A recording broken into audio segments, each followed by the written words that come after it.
You're listening to the Veterinary Innovation Podcast.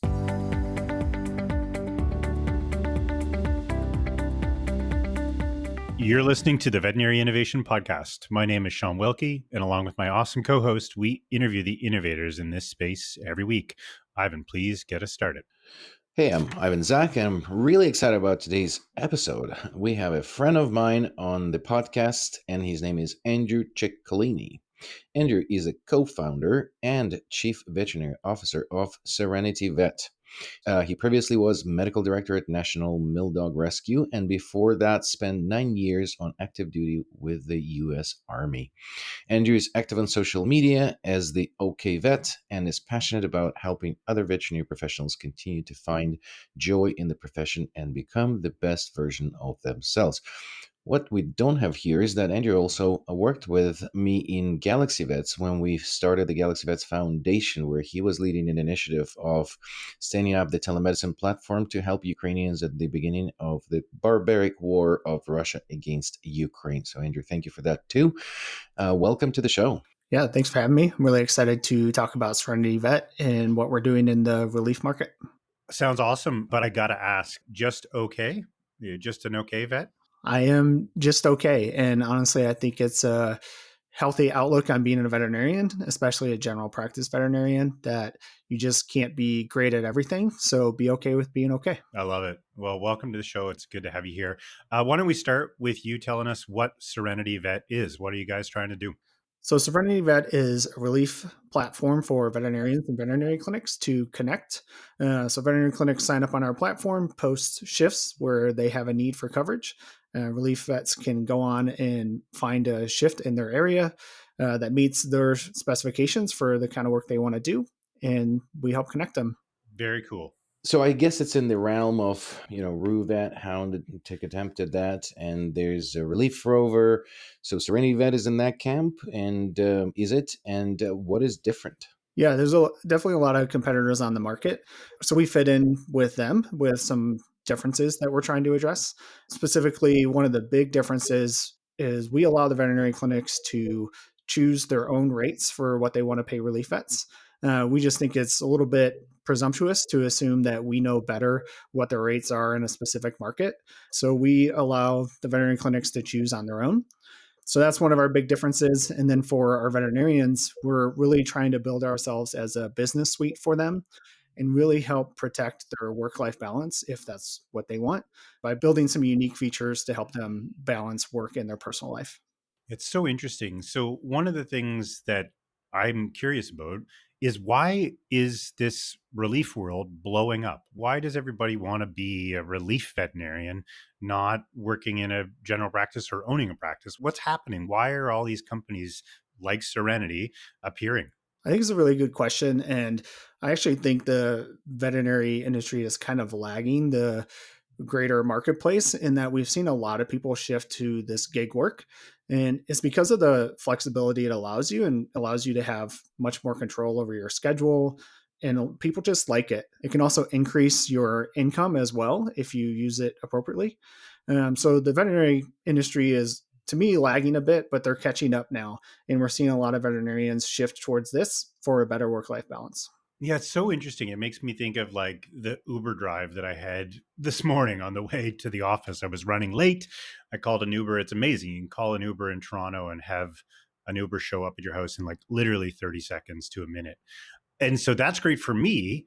And what's that balance look like between the veterinary clinic and the veterinarian? Like, is it as convenient as it is for me, the guy in downtown Toronto that wants to get to the office relatively quick?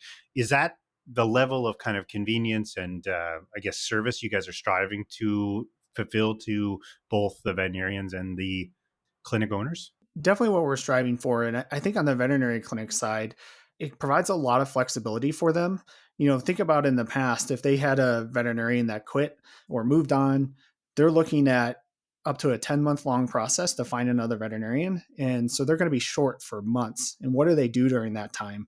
And this provides a stopgap for them to get coverage so that they, one, don't lose revenue, and two, don't lose clients because they can't get in the door. And it provides flexibility beyond that as well. Like, say they just need a coverage for a day because someone needs a day off to go have a medical appointment. They can post that shift and get a veterinarian and make sure they have coverage. Their clients are happy. Their employees don't lose hours. It just provides a lot of flexibility for them. I just wanted to note that Sean is my only friend that I know who actually calls Uber. Most people use the app, but that's an interesting angle. The, with Serenity Vet, so I'm as a local, I've done locum relief, whatever you call it, for over 20 years, and I think that the fear that people might have, okay, as soon as I post my name and register on Serenity, I'm going to get bombarded and spammed by every clinic in the region. Is this somehow protecting veterinarians, or is just like you register on some dating app and then you're bombarded by well, I usually am, by all the people in the region, or there's some sort of protection for the vets or the clinics? How does that work? Yeah, I mean, bald guys are always bombarded on dating apps, so I have the same problem. But there's no swiping left or right on Serenity. So if you're a veterinarian and you sign up on the site, the veterinary clinics actually can't access you or see anything about you, reach out to you unless you actually sign up for one of their shifts. That's the only way that they're going to get your contact information. Yeah. So, Andrew, another question for you. How do you guys get network effect happening? You're kind of behind the other players in the space. Brew been around for a bunch of years. These other platforms have been there for a while. How are you guys going to accomplish this kind of ability to have a network effect and get to the veterinarians in the clinic? What's the plan? Yeah, I think just in the first few months we've launched, we've already seen pretty robust uptake. I think even more than we expected. So I think there's still a need in the market, and people like the features that we're building, and so they're interested, and we're seeing that play out real time. Wow. So for I gather that the name Serenity is kind of associated with that work-life balance and calmness, and that gives me that feel when I see the name.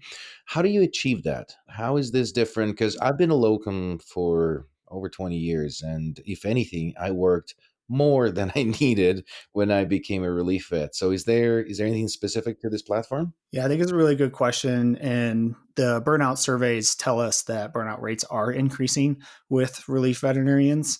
They're the only segment in the veterinary industry where they have been increasing over the last few years. They're still one of the lowest, but they've been increasing. And I think that was a big impetus for us to kind of enter the market and build some of our features. The biggest one is we have a scheduling built into the platform where you can basically build out your schedule. I only want to work Tuesday, Wednesday, Thursday. That's the only time I'm interested. And you won't see any shifts, get any notifications that aren't associated with those days you built on your schedule. So that there's no pressure to take on additional shifts that you otherwise wouldn't, and helping you avoid burnout. I like that because that was me. I would be okay. I can manage my own schedule, and I'm not going to work weekends. And on Saturday is my wife's birthday, but look, there's a shift for $1,500, and there I am. So that was me, still me. So that's really cool. Also, when you hear people talk about these platforms, agencies, etc., the overarching idea with some vets, they're thinking, oh, well, they're going to take a cut from our pay. So is that how this works with most of these platforms? Who is paying for this? And does it actually take it from a veterinarian? Yeah, I think it's a totally valid question. And I think every relief vet should take that under consideration. I think to my own experience, when I first started doing relief work and I was just doing it on my own, I found a few clinics and agreed to do a shift. And the clinic was like, well, how much do you want? And I was like, $700. And they were like, yes, okay, we'll see you tomorrow. And it's like, they agreed to that a little too fast. Like, I think I might have undersold myself. So the first part of that is having the marketplace and being able to see the different shift rates and being able to compare them, so you can get the highest rate possible if that's what you're interested in. The other piece is we don't take any money from the veterinarians. The clinics pay, our fees on top. So it's not coming out of their pay at all. And lastly, we have a negotiation feature. And so if a shift doesn't match what you want for your pay, you can negotiate that and request to hire to the clinic. One more thing is, so we registered with Galaxy. We registered on Rue, and we wanted to find veterinarian in Danville. And the previous veterinarian that we paid local was about $900 a shift. And then when we registered on Rue, I wanted to find if there's veterinarians available. And before even finding anybody, well, before someone found us, They offered us to book a shift, and our total cost was $1,700. So it's like double of what we were paying. And I was very puzzled with that because that's significant increase. I understand that they take, some percentage of the total amount, but it was just too much. And then on the other hand, I asked the local leader in the clinic, I said, what is your range? Like, what can you afford and what can we advertise for? And is the $1,700 fits into it? So essentially, the interesting thing was that nobody had any idea. We know the market, we know what's local people charging, but I think it's so subjective and is different from clinic to clinic because I could be a GP doing just the cheap vaccines. My vets could be on commission different, on the production different rate, or I could be an emergency hospital. So is there something that can help veterinarians to determine how much to actually pay when they determine that rate? And does Serenity help them with it? Yeah, it's an excellent question. And one of my favorite tools on Serenity Vet is we've built a profitability calculator.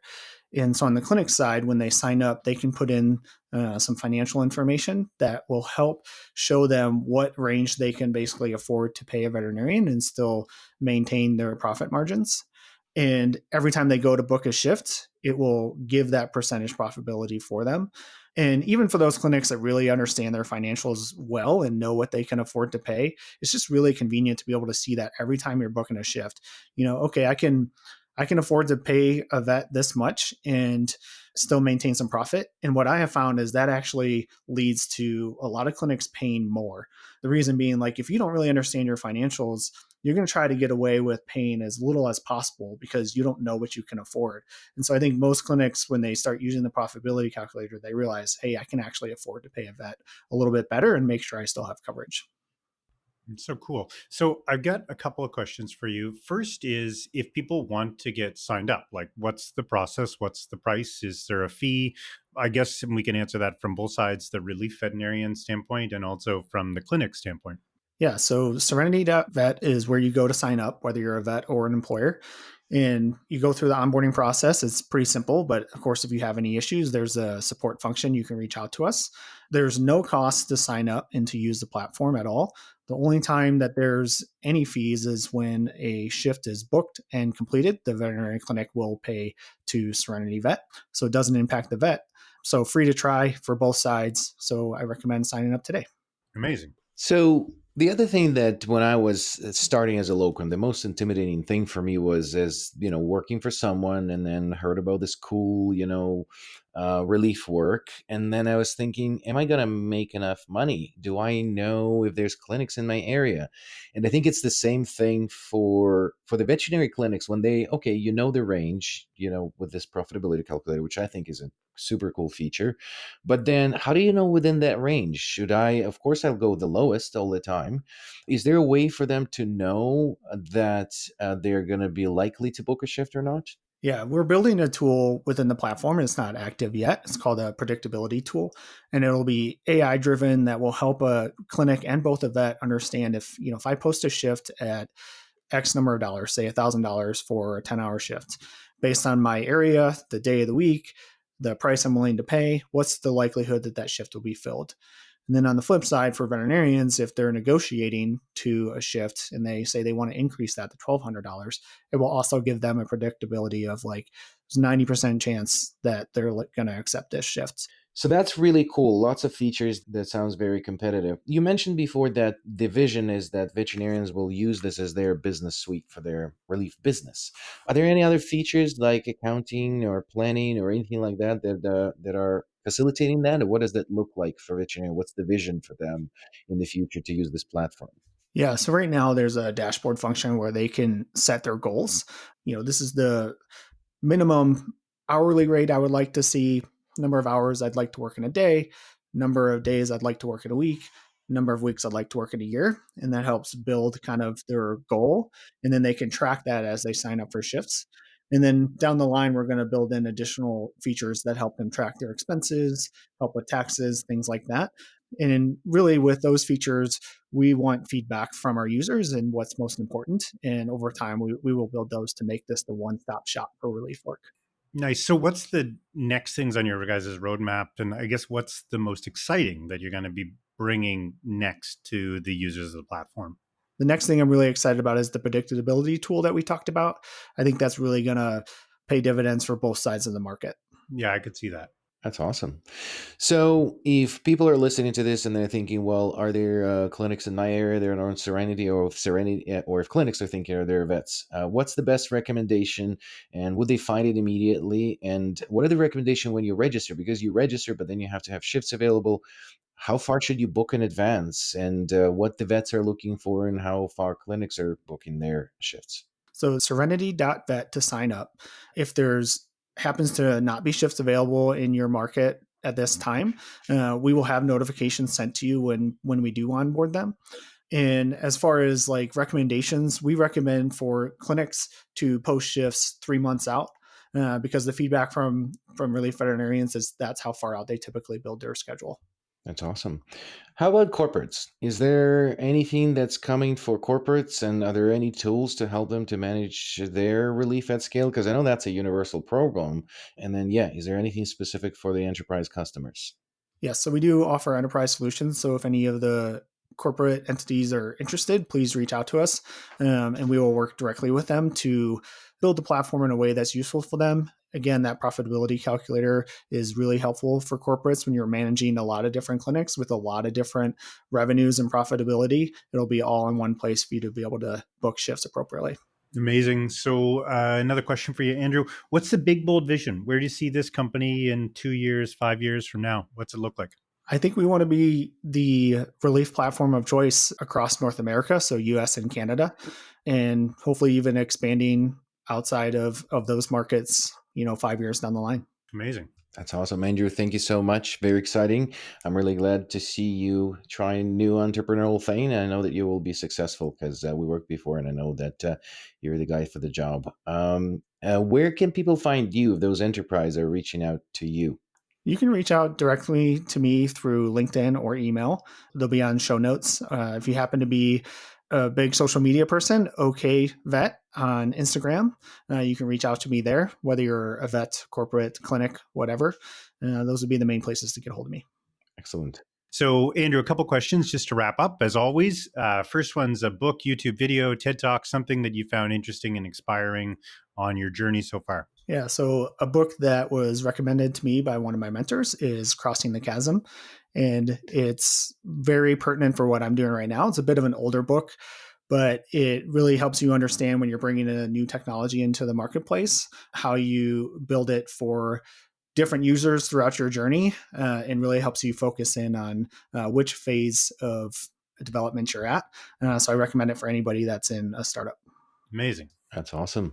And the last question that we usually ask, is there another innovator and a guest that you would recommend us to have on this show? Yeah, so I actually recommend talking to Colorado State University's veterinary school for two reasons. There's two big things going on right now. One's a bit more controversial in that they're building the first veterinary professional associate program right now.